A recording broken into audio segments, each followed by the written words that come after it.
I've been singing since I was like 3 years old, but I started recording officially when I was 13.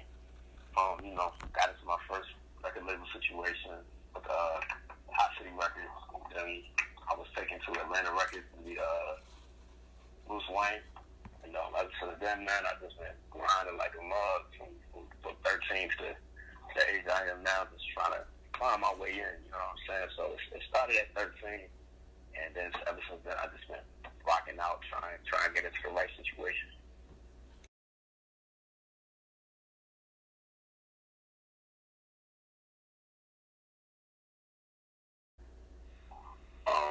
I wouldn't say pressure, because growing up in Philly, you kind of get it. It's kind of instilled in you because of those legends that you pretty much, you kind of adjust to that growing up. You know what I'm saying? Being a young person growing up, listening to those legends amongst many others, but because they're in the city, you know what I'm saying? It's kind of like you just develop it. If you really love music, you just start really catching that vibe and working hard and getting used to working with bands like The Roots and things like that. And so I wouldn't say it's pressure, but more so it's exciting to me. You know what I'm saying? Because coming from a city like that and coming from a city that has so many legends a part of it, I think it's exciting because it teaches you to live up to a certain standard as far as being a performer and a vocalist. So I think that it's not pressure, it's just more like excitement to push me to my limit and beyond. You know what I'm saying? Like, that's what I feel like that is.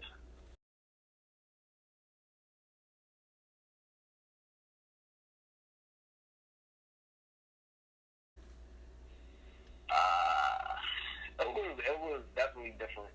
Definitely something different. I never thought I would do reality television, but it was actually one of the best experiences I had, because being in that situation, being able to sit in front of Rick Ross and Dream and Rudy Santiago, it taught me that, it taught me discipline, first of all, and second of all, it gave me opportunity to meet an entirely a whole new set of artists that I never thought I would meet. You know what I'm saying? That was my age. You know what I'm saying? So doing a reality show, it taught me more so that it's not necessarily as easy as people think it is. You know what I'm saying? And plus, given the industry nowadays, it seems like reality television is kind of like the way to get in the door, because a lot of people are doing it. Right. But if I would do it again, I probably would. At first, I wasn't really too comfortable with it. When they first asked me, when they first reached out to me, I told them no.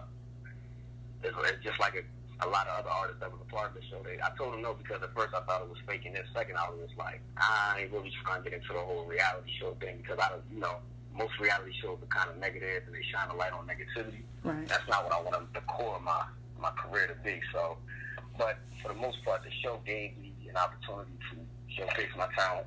You know what I'm saying? And it put me in front of some amazing people. So, yeah, I definitely will do it again.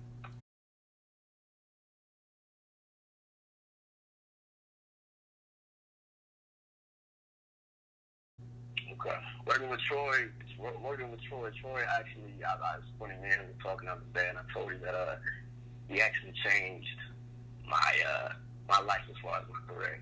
Because the things that I learned when I was working with him, I never learned from anybody else. It was actually my first time learning how to record myself. He taught me how to do that.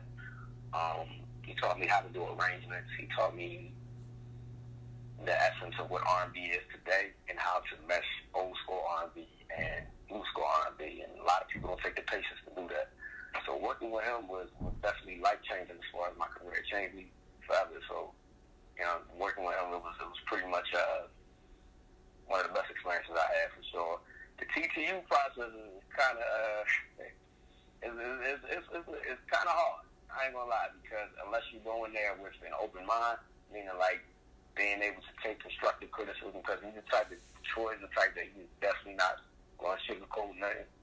He keep it 100, he keep it a bean, and that's what I do appreciate about it. If you're doing something wrong, and come in there and be like, yeah, you pretty much need to do that over. So I was more so, what he did was he sat me in a room with a studio, and he showed me what buttons to push to record myself, and he said, go ahead, write, do whatever you need to do, and he left the room for like 5 hours, and didn't come back in. Now me, I was dumbfounded. I'm like, I don't even know what I'm doing. But after a while,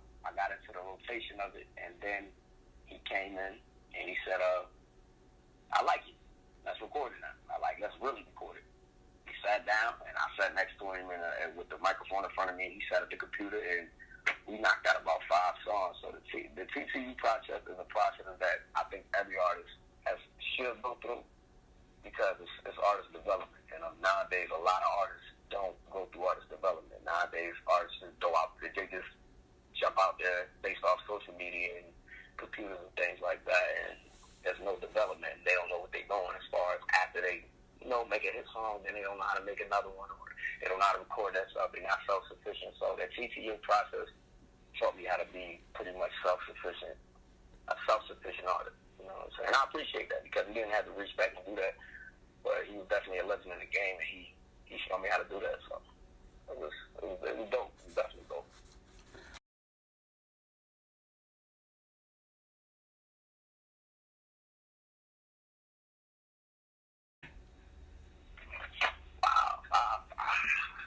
Let me see. Definitely Michael Jackson Bad. I think that was one of the best albums. Usher's Confessions, for sure. Let me see. Whitney Houston, her first album. That's the third.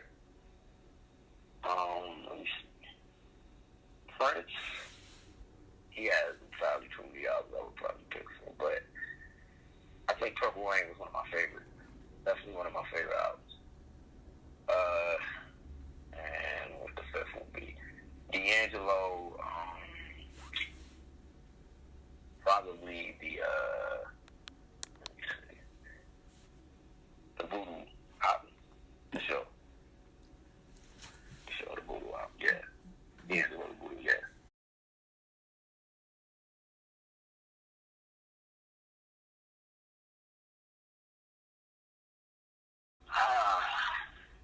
I'll probably have to say the '90s, early 2000s. I mean, that's probably, I think that, for me, in my opinion, that was the best time for entertainment, period. I think the movies was the best, the music was the best, games, new video games were coming out every day. So I think the '90s was probably the best era for R&B in the early 2000s, because nobody sounded like nobody else. It was tons of groups out at the time, you know what I'm saying, singing groups, and that's another thing you don't see too often nowadays. There's real male R&B groups or real female R&B groups, but everybody was doing their own thing, and everybody had the opportunity to shine.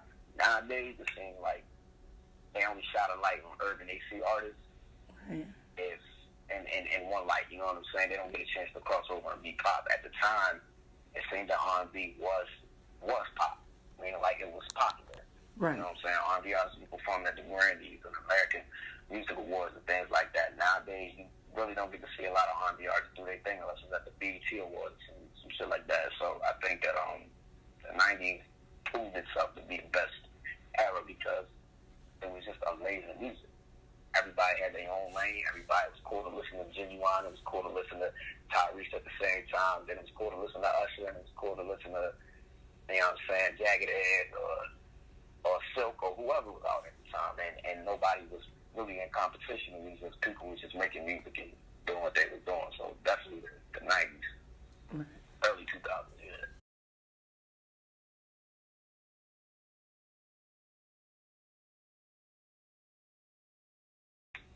I definitely would love to work with Babyface. I think he's one of the best writers, and one of the best hit makers out there, for sure. So I definitely would want to work with Babyface. Let me see, who else would I really into? Babyface is kind of like at the top of the list. But I want to work with Timbaland. I think it would be dope to do some stuff with Timbaland. Pharrell, for sure. Who else? You just only producers? And artists as well.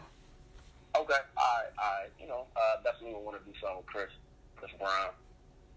For sure, the top people like Beyonce, Kanye West, and Drake's, and you know what I'm saying, Jay-Z. You definitely want to touch base with them type of people. Right. I would love to do records with I would like to get in with D'Angelo and Andre 3000. I think that would be dope. So yeah. I just would love to see how D'Angelo come up with arrangements and stuff like that. So I think that would be crazy.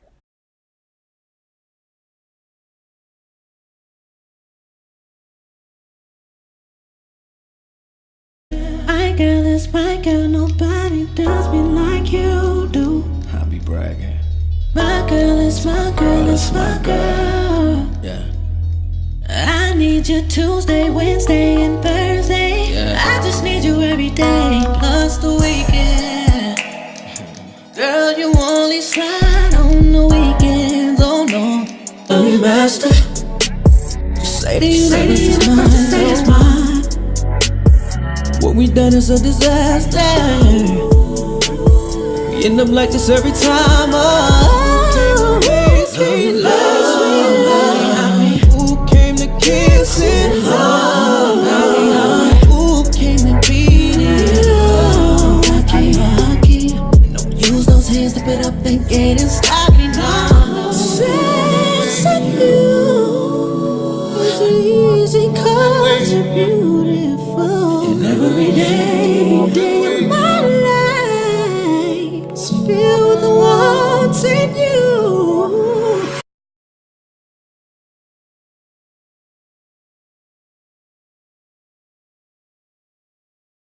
So nowadays, yeah, I find it difficult only because I don't really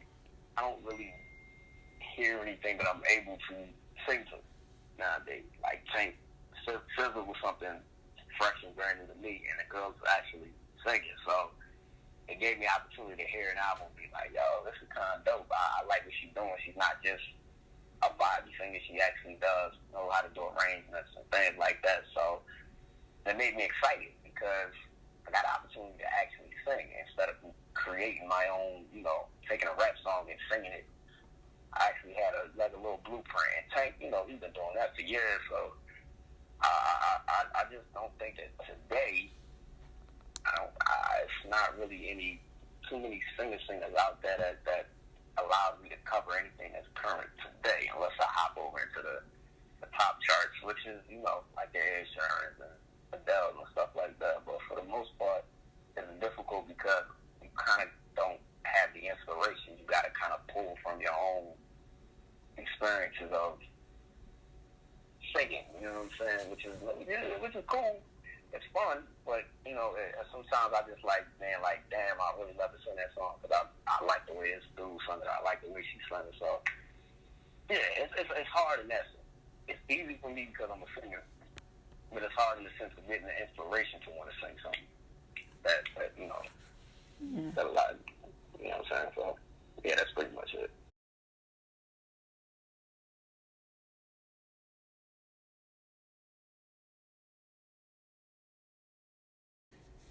Yeah, definitely.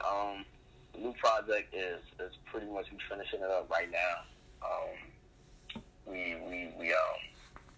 I went down to Atlanta, I think last year for like a good 2 months. Record with Troy Taylor and Brian. I flew out to Miami. That was the Rico Love with Brian Michael Cox sessions, and then I flew back out to Atlanta to finish up the project. So the project is pretty much. It's also it's giving a younger perspective of what our generation's definition of a real relationship is, which ain't really a relationship. You know what I'm saying? Nowadays, people aren't in committed relationships. You can pretty much do whatever you want, but I wrote it from a male's perspective of what we go through when we go through a breakup.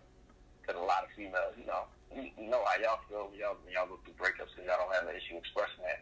Right. A lot of dudes, you know what I'm saying? Like a lot of dudes don't really say, yo, what was our process when we went through a real breakup? Not just smashing random chicks left and right and whatever, and then you break up with her and you like, all right, that's when I'm about to go club and do whatever. But pretty much saying like, yo, when you actually get your feelings hurt by this chick, what was the process? And it's usually in reverse. The females, they're upset at first. They cry. They need a little bit of time. They get over it, and then they cool. Us, we pretty much like, all right, I'm just about to go out party, do whatever I want, da-da-da-da. Then you start slowing down, and you're like, oh, shit, I think this is really over. Then you try to get it back, and she don't want you because it's too late. She already went through her heartbreak, and then bam, we going through ours. So I think it's y'all like our yin to our yang. We go through our opposite. The process is opposite. So I thought I would cover that perspective during this project. Like, you know what I'm saying? Going through it, I got one song called No Options. It's basically an arrogant way of saying you think you got options out there, being like the dudes you're dealing with, but you really don't, because I'm still the dude that you pretty much want. But then I got songs called I got a song from a perspective of what's the name of that genre? I have so many of these genres I can't pull from. Oh, and then I have the song I just recently wrote saying like, well, damn, she really over me. I should be over you by now, but I'm not, because I can't deal with the fact that you really moved on, I guess. So I think the project shines a light on that type of perspective from, like, a lot of females don't get to hear that from us. You know what I'm saying? So I thought I would cover that idea as far as the music. You know, it's a couple club joints on there. I think everybody would enjoy it. And then it's a couple heartbreak joints, and then it's a couple sexy little joints thrown in there. You know, so the Rico Love record is pretty much the sexy joints, and I just built off of that. So all together, man, the project is just the primary core of the male's perspective of, or at least my perspective from a male's point of view of what our generation's definition of a relationship is, and the process that we go through in one. So.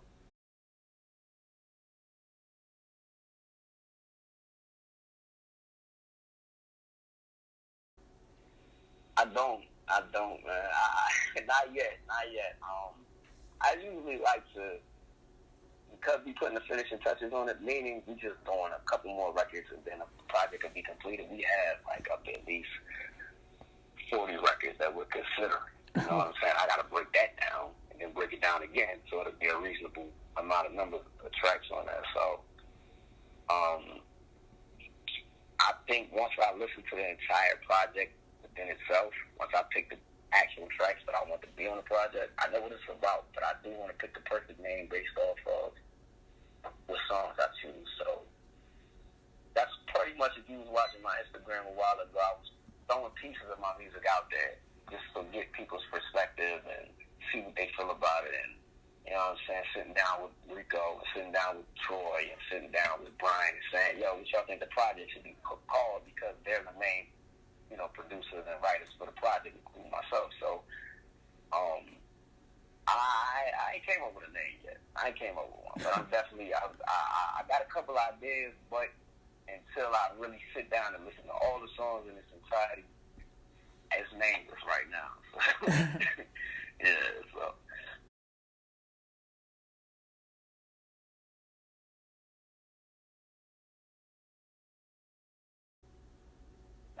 As of right now, no.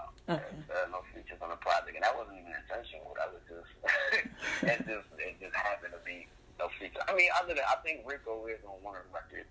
One of the records, one of them is called "Never Met You." It's not that necessarily he's singing or anything, but his voice is in the record. So I don't know if I would call that feature of Rico Love, but it would be dope to see, you know, to see the credits. But nah, not as far as any rappers or any other singers. Nah, it's nobody else in the project.